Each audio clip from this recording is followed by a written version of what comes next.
Friends, welcome to our channel. আমাদের চ্যানেলে কিন্তু তোমাদের সবাইকে স্বাগত।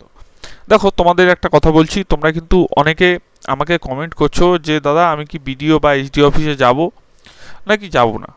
অনেকে কিন্তু এই কথাটি বলছো, এবং তোমাদের একটা কথা বলি যে 2022 সালের যারা যারা ডিসেম্বর মাসের পর মানে সার্টিফিকেট করেছো তাদের কিন্তু একমাত্র ডিজিটাল যে সার্টিফিকেট সেগুলো কিন্তু দিয়েছে, বাদবাকি কিন্তু কারোর কিন্তু ডিজিটালাইজড হয়নি। অর্থাৎ ডিজিটালাইজ বলতে ডিজিটাল নিচে কিন্তু এরকম কিন্তু সিগনেচার করে রাইট চিহ্ন দেওয়া থাকবে, ঠিক আছে?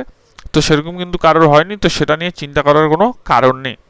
এখন দেখো, তোমাদের আমি কিন্তু অনেক এর আগের ভিডিওতে অনেক দেখেছিলাম এবং নর্মাল ভিডিওতেও দেখেছিলাম যে প্রচুর কিন্তু তোমাদের এক একটা এইচডিও বা এক একটা বিডিও থেকে কিন্তু নানান রকম নোটিশ আসছে। কেউ বলছে এটা লাগবে, কেউ বলছেন মানে যাদের যা যা কোয়ারি আছে তাদের তাইতেই বলছে।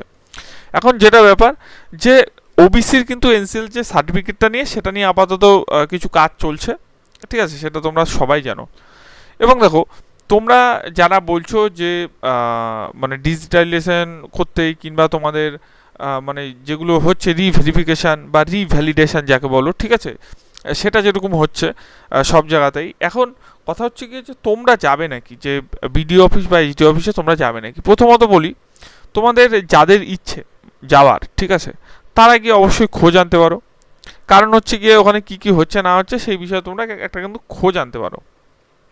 এখন দেখো, যারা এইসব ফার্স্ট জেনারেশন কিংবা সেকেন্ড জেনারেশনের সার্টিফিকেট করেছো, প্রথমত যারা 2011-র পর ফার্স্ট জেনারেশন করেছো তোমরা সবাই জানো তাদের কিন্তু অনেক জায়গায় লেখা আছে যে 1950-এর আগে দলিল দিতে আছে। কিছু জায়গায় লেখা আছে যারা রিফিউজি আছে তাদের কিন্তু বাংলাদেশের অর্থাৎ এদেশে যে এসেছিল, ঠিক আছে, তাদের কিন্তু 1971 সালের আগে কিন্তু কাগজ দেখাতে হবে। এবার অনেকের কিন্তু যখন জমি দিয়েছে, অনেককে 1971 সালের আগে জমিই দেয়নি, মানে 1971-এর আগে কিন্তু জমি দেয়নি, হয়তো তার অনেক দিন পরে জমিটা দিয়ে স্যাংশন হয়েছে অনেক পরে, অর্থাৎ ডেট যে দলিলের যে ডেট সেটা কিন্তু অনেক পরে, এটা কিন্তু রয়েছে। এবার এই বিষয়গুলো কিন্তু সরকারের দেখা উচিত, প্রথম কথা। সেকেন্ড কথা, দেখো তুমি যে যে ডকুমেন্টসগুলো দিয়েছো তোমার সমস্ত ডেটা কিন্তু তাদের হাতে আছে। যদি তোমার ডেটা যদি তাদের কাছে না থাকতো, কখনোই তোমার যখন এই যে এরকম অ্যাপ্লিকেশান এবং অ্যাপ্লিকেন্ট নেম দিয়ে মারতে, তখন কিন্তু এখানে ডেটা ম্যাচ দেখাতো না। যেটা আগে ভেরিফাই দেখাচ্ছিল এখন সেটা ডেটা ম্যাচ দেখাচ্ছে, তো সেটা কিন্তু ডেটা ম্যাচ দেখাতো না। কেন দেখাতো না? কারণ তোমার ডেটা যদি তাদের কাছে নাই থাকে তাহলে ডেটা ম্যাচটা কী করে আসবে? প্রথম কথা, তোমার তোমার ডেটা তাদের কাছে আছে বা তাদের ওয়েবসাইটে আছে, তার জন্যই তোমাদের ডেটা ম্যাচ দেখাচ্ছে। এখন দেখো, 1,69,00,000 যেটা দেখাচ্ছে যে টোটাল কাস্ট সার্টিফিকেট হয়েছে 2011 সালের পর থেকে। এখন তাদের যদি ধরে ধরে বাঁচতে চায় তাহলে সেটা কিন্তু প্রচুর সময় সাপেক্ষ ব্যাপার। যারা যারা যাচ্ছে তাদের ব্যাপার তো আলাদা, কিন্তু যারা যারা না যাচ্ছে তাদের ব্যাপার আবার অন্যরকম। এখন দেখো, তুমি যদি বলো যে তোমরা যাবে নাকি, তোমাদের একটা কথা বলতে পারি, দেখো যার ইচ্ছে সে যাবে, যার ইচ্ছে সে যাবে না, এটা তাদের ব্যক্তিগত ব্যাপার। তার কারণ ডেটা তো তাদের কাছে সবই আছে। তোমার ফোন নাম্বার আছে, তোমার আধার কার্ড আছে, এখন আধার কার্ডের সামনে সঙ্গে এমনি সবার মোবাইল নাম্বার লিঙ্ক করা থাকে, তোমার মোবাইল নাম্বার আছে, তোমার সব কিছু ডকুমেন্টস তাদের কাছে আছে। এবার তুমি যদি দেখা গেল ফেক করে তুমি জিনিসটা করেছো, তুমি ফ্রড করে জিনিসটা করেছো, ঠিক আছে, সেই ক্ষেত্রে কিন্তু তোমাদের কিন্তু বারবার আমি বলছি তোমাদের কিন্তু সুযোগ দিয়েছে। অনেক নোটিশ কিন্তু এর আগে দেখিয়েছিলাম যেখানে লেখা ছিল তোমরা যারা ইললিগালভাবে করেছো বা তোমরা জানো যে ইললিগাল ওয়েতে তোমরা কিন্তু কাস্ট সার্টিফিকেট করেছো, তাদের কিন্তু জমা দেওয়ার দিনক্ষণ দিয়ে দিয়েছে যে তোমরা জমা দিতে পারো। এখন তারা কিন্তু গিয়ে সেই জিনিসটা জমা করতে পারে, ঠিক আছে, তাহলে তাদের কিন্তু কোনো অসুবিধা হচ্ছে না। কিন্তু যদি ডেডলাইন যাওয়ার পরে তারা দেখা গেল জালি করে এসসি সার্টিফিকেট বা এসটি সার্টিফিকেট বা ওবিসি সার্টিফিকেট 2011 সালের পর থেকে বের করেছে, তাদের কিন্তু সমস্যা হবে। এটা তো স্বাভাবিক কথা। তার কারণ সে তো নিজেও জানে যে আমি জালি করে বের করেছি, ঠিক আছে, সে তো অরিজিনাল করে বের করেনি।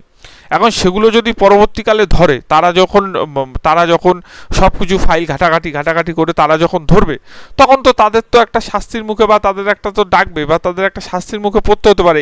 ইভেন যারা করেছে চাকরি পায়নি তাদেরও, এবং যারা এগুলো করে চাকরি করছে তাদেরও কিন্তু সমস্যা হতে পারে, বা কোনো কলেজে ভর্তি হয়েছে, ইউনিভার্সিটিতে ভর্তি হয়েছে, কোনো কোঠায় তাদের ভর্তি হয়েছে, সেক্ষেত্রে কিন্তু তাদের সমস্যা হতে পারে এবং তাদের সমস্যা হবেও। আজ না হোক কাল তাদের কিন্তু সমস্যা হবে। কিন্তু যারা জেনুইনভাবে করেছে 2011 সালের পর যারা জেনুইনভাবে করেছে তাদের কিন্তু এখানে সমস্যা হওয়ার কোনো কথা নয়। তার কারণ আমি বারবার যেটা বলছি, দেখা গেল কারুর বাড়ি হচ্ছে গিয়ে তোমার মানে বারাসাত ডিস্ট্রিক্টের মধ্যে পড়ে বা এসডিওর মধ্যে পড়ে, সে দেখা গেল তার এখানে অরিজিনাল সব ডকুমেন্টস দিতে পারছে না, অন্য জায়গায় গিয়ে অন্য কোনো অফিসে গিয়ে সেখানে 2 নম্বরই করে, যাই হোক কিছু করে, আগে সরকার যখন ছিল সেই সময় হয়তো কিছু করেছে, করতেই পারে, না করার কিছুই নেই। তো করেছে বলেই তো এইসব জিনিসগুলো দেখাচ্ছে যে মানে ইনভেস্টিগেশন হচ্ছে বা এই জিনিসগুলো হচ্ছে, বিভিন্ন আধিকারিকের বিরুদ্ধে সিবিআই তদন্ত হচ্ছে, যেসব আধিকারিকরা এইসব ফেক জিনিস, ফেক কাগজপত্র দিয়েছে তাদের ক্ষেত্রে জিনিসগুলো হবে আর হচ্ছেও। সেই ক্ষেত্রে আমি তোমাদের বলি, যারা ফেক করে করেছো, ঠিক আছে, যারা জিনিসটা ফেক করে করেছো তাদের কিন্তু ডেডলাইন দিয়েছে এবং তারা কিন্তু চাইলে সেখানে গিয়ে জমা দিতে পারো যে আমি ভুল করেছি, এখন কোনো ব্যাপার না, এখন কিন্তু সেই জিনিসটা হয়ে যাচ্ছে। কিন্তু যারা করোনি, যারা অরিজিনালভাবে করেছো, আমার মনে হয় তাদের গেলেও কিছু না, না গেলেও কিছু না, তাদের সব কিছু ডকুমেন্টস তাদের কাছে আছে। দরকার যদি হয় তোমাদের ডেকে নেবে, তোমরা আবার সেই ডকুমেন্টসগুলো দেখাবে যে ডকুমেন্টস দিয়ে সেই সময় তোমরা করেছিলে, ঠিক আছে।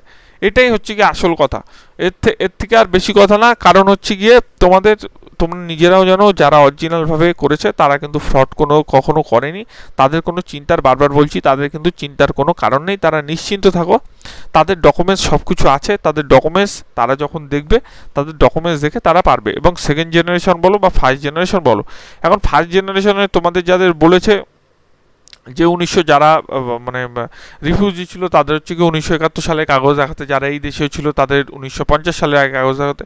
এখন দেখো অনেকে যখন দেখাতে পারবে না, আমি তোমাদের বলছি একটা কথা, তোমাদের কাছে যেইটুক ডকুমেন্টস আছে আগেরকার, সেইটুক ডকুমেন্টস তোমরা রাখো, তোমরা তাদের দেখাবে, তোমরা তাদের বলবে যে হ্যাঁ আমরা এখান থেকে এসেছিলাম বা এরকম এরকম হয়েছে, সেটা তাদের বলতে হবে, বোঝাতে হবে, ঠিক আছে। তার কারণ 1950 সালের কিন্তু আগে অনেকের কিন্তু ডকুমেন্টস নেই, এটা কিন্তু স্বাভাবিক কথা। এবং 1971 সালের আগেও যারা মানে রিফিউজি ক্যাম্পে জমি পেয়েছে, ঠিক আছে, মানে জমি পেয়েছে, সেই ক্ষেত্রে তাদের কিন্তু ডকুমেন্টস, মানে হয়তো কাগজ এবিডবিট বা এইসব থাকতে পারে, কিন্তু তাদের ডকুমেন্টস যেটা সেটা কিন্তু 1971-এর পরেই দিয়েছে জমিটা, ঠিক আছে। তো সেই সব বিষয়ে কিন্তু অনেককে দিয়েছে, আবার অনেকে আগেও দিয়েছে, সেই সব বিষয় কিন্তু জানতে হবে যারা বাংলাদেশ থেকে এসছে, ঠিক আছে, পূর্ব পাকিস্তান থেকে এসছে, এইসব জিনিসগুলো জানার বিষয় আছে। তো যাই হোক, তোমাদের একটা কথা বলছি, তোমরা কিন্তু নিশ্চিন্ত থাকো, ঠিক আছে, তোমরা নিশ্চিন্ত থাকো এই কারণে, তোমাদের যদি ডাকে তোমরা যাও, যদি না ডাকে তোমরা এমনি দরকার পড়লে তোমরা কিন্তু এমনি গিয়ে দেখে আসতে পারো যে কি কি লাগছে না লাগছে।